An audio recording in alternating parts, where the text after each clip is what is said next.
To begin, you'll need 12 large pasta shells. Preheat your oven to 375 degrees Fahrenheit. Cook those pasta shells according to the directions on the package. Once they're done, drain them and set them aside. Now let's move on to the meat sauce. Heat 1 tablespoon of olive oil in a large skillet. Toss in 1 finely chopped onion and 2 cloves of minced garlic. Let them cook for about 3 to 4 minutes or until they turn translucent. Next, add 1 pound of ground beef to the skillet. Cook it until it's nicely browned, which should take about 5 to 7 minutes.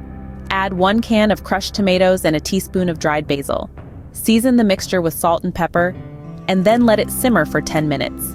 While the meat sauce is simmering, it's time to prepare the cheesy filling. In a bowl, combine 1 cup of ricotta cheese, half a cup of shredded mozzarella cheese, a 1/4 cup of grated Parmesan cheese, 1 egg, and a 1/4 cup of fresh chopped basil. Add some salt and pepper for seasoning. Now spoon the cheese mixture into each pasta shell. Arrange them in a 9 by 13 inch baking dish.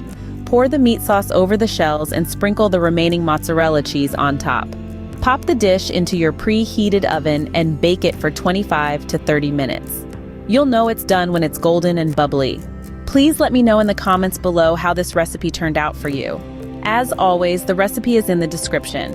Don't forget to subscribe and help Magnolia Moon reach 1,000 subscribers.